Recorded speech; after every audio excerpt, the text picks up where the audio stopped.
Some other points were, I just realized I don't know anyone except my ideas about them. That's quite a statement too. People live together for many, many years and they think they know each other. And all they get to know is the ego.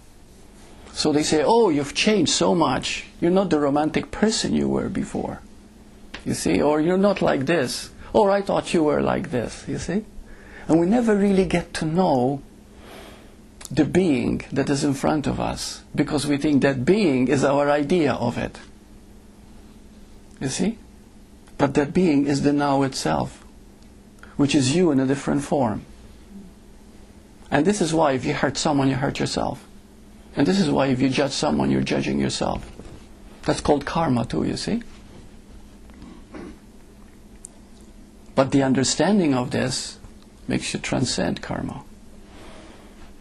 Because you begin to see so clearly that there is no subject and object. There is only subject and object as one. Do we understand what that means, subject and object are one? Is it clear? Mm-hmm. Okay. Yeah. You're going to ask something? Oh, okay. Somebody read. Oh, okay. Okay. Yeah. Please ask if you're not clear about something. Subject is anything that you cannot experience as an ego, as a person. As a person, you cannot experience subjective knowledge. You can only experience objective knowledge. Okay? You might say, but I have a self-image. Isn't that subjective? No. The mind always turns it into an object. It's an image. You see? Assaggiola, the founder of psychosynthesis, said that 95% of our energy is spent protecting, defending, and maintaining our self-image, which is just imagination. Okay? So we have made it into an object. If right now I think of love, okay, that love is no longer a subject. It has become an object. Stay with me here. Why? Because if you think of love, one time I asked people, I said, what do you think of love?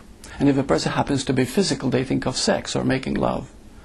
If it happens emotionally, they say, oh, it's intimacy. It's being emotionally secure, affection. If a person happens to be spiritual, then they say God's love, divine love, and oneness, etc., etc. But you see, even if you objectify oneness, if you think of oneness as something, the moment you think of it, you've objectified it. So we cannot think subjectively as long as there is an experiencer. Are you with me? Okay. Who are you right now? Nothing. This moment. Peter.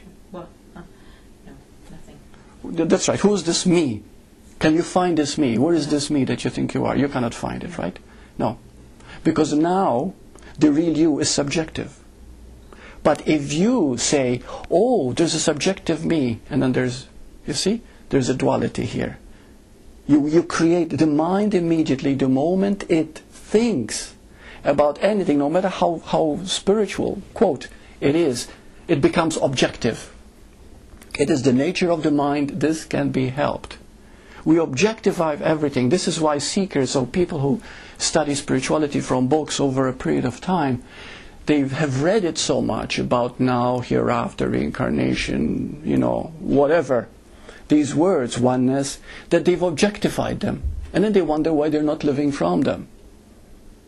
So you're not supposed to be objective? No, there's no such thing as not supposed to. But what happens is that anything that you think about becomes a thought. And then it objectifies automatically, because a thought always materializes in one form or another. It creates an image. It creates a structure. What you think of oneness, all of you, is totally different from each other. But oneness is not a thought. Oneness means there's life. There's only life appearing as you and me. You see? But you cannot think about it.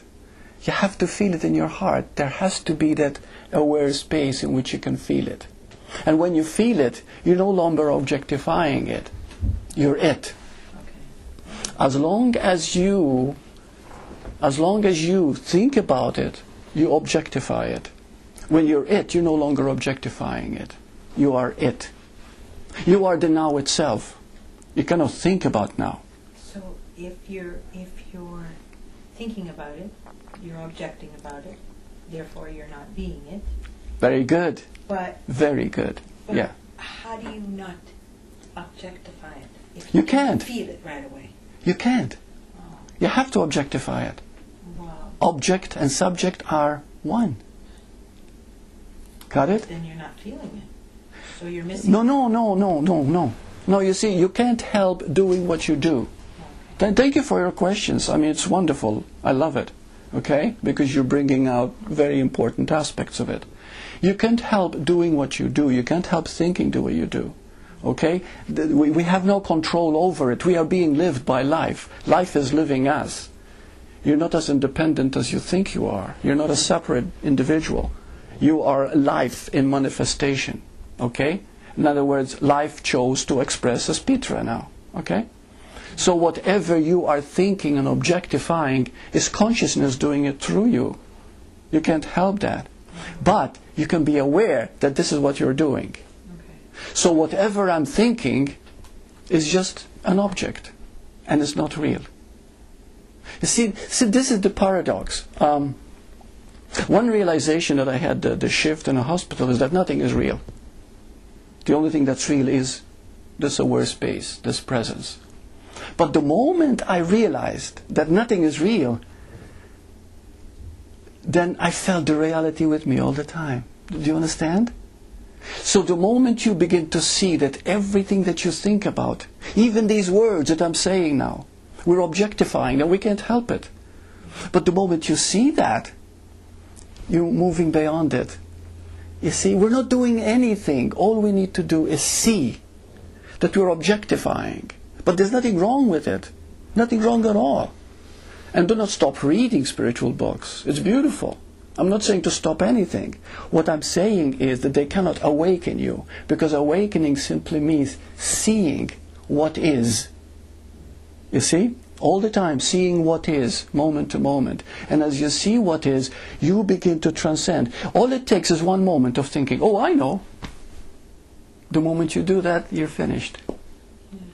You see? It's true. That's all it takes. That's all it takes. It's true. Because when I emailed you and said, oh, I think I see what is, I think I became blind the next minute. That's right. The moment you say, I got it, you're going to suffer. Why? Because I got it. There's it and there's me. Duality. But how do you explain that to someone? You can't. You can't. You do your best like Burt is doing his best.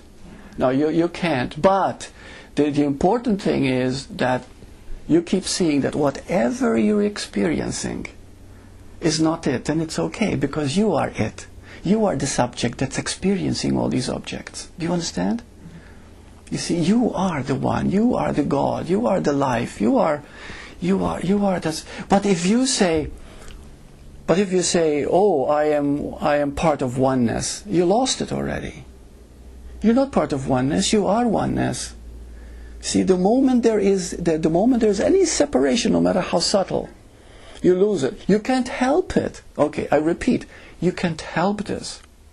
But the moment you become aware of what is taking place, always aware that this body-mind organism does not know anything except what is objective, what is memory. That's all it does. It only knows what is memory.